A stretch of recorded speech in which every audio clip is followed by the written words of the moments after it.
43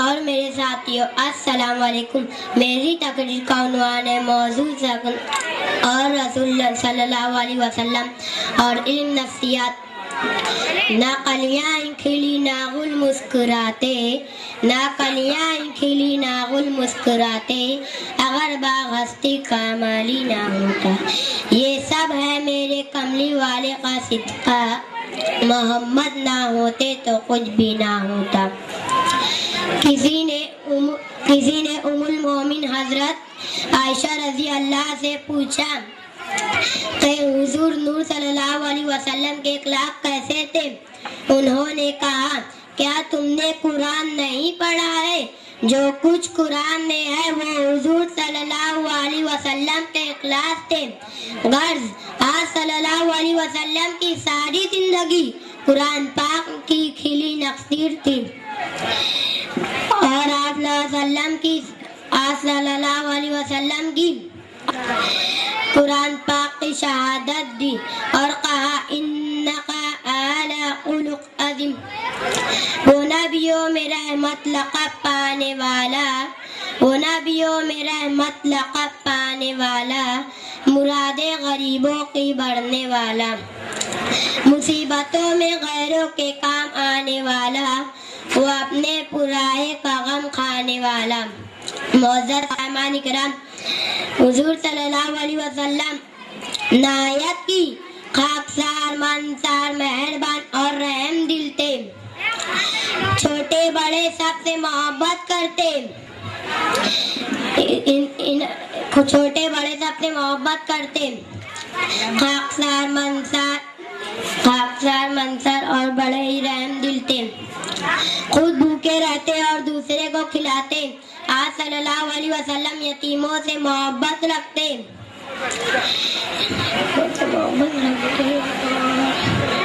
اور درجائی کرتے۔ آج صلی اللہ علیہ وسلم کی ساری زندگی قرآن پاک میں تھی، قرآن پاک میں۔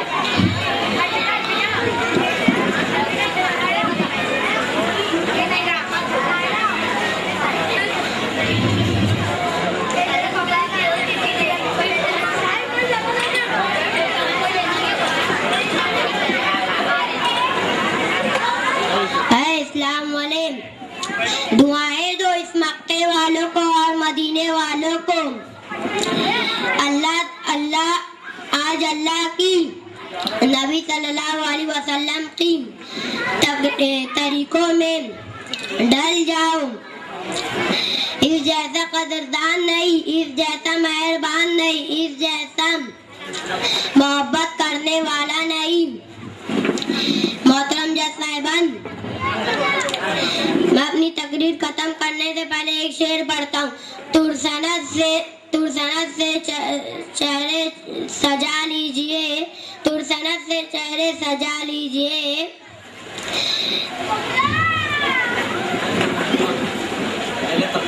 اہل تقوی کی صورت بنا لیجئے۔ خدا حافظ۔ سبحان اللہ، سبحان اللہ۔ انصاری محمد حذیفہ محمد عابد ہے؟ ہاتھ اٹھاؤ۔ انصاری محمد حذیفہ محمد عابد ہے؟ ہاتھ اٹھاؤ۔ ہاں شاباش، مجھے سمجھ میں آیا، آپ ہی دوڑ رہے ہو۔ جج صاحبان نوٹ کریں، سیریل نمبر 44، شیخ جویریہ محمد ریاض، سیرت رسول صلی اللہ علیہ وسلم کی انتظامی اہمیت۔ اعوذ باللہ من الشیطان الرجیم، بسم اللہ الرحمن الرحیم، نحمدہ ونصلی علی رسولہ الکریم، اما بعد۔ محترم المقام صدر مجلس اور شرکان محفل، السلام علیکم ورحمۃ اللہ وبرکاتہ۔ یہ واجب ہے تم پر کہ بیٹھو ادب سے، یہ واجب ہے تم پر کہ بیٹھو ادب سے، یہ محفل ہے ذکر رسول خدا کی، یہاں چو بھی کرنے کی جرات نہ کرنا، یہاں چو بھی کرنے کی جرات نہ کرنا، بڑی ہی سزا ہے یہاں ہر خطا کی۔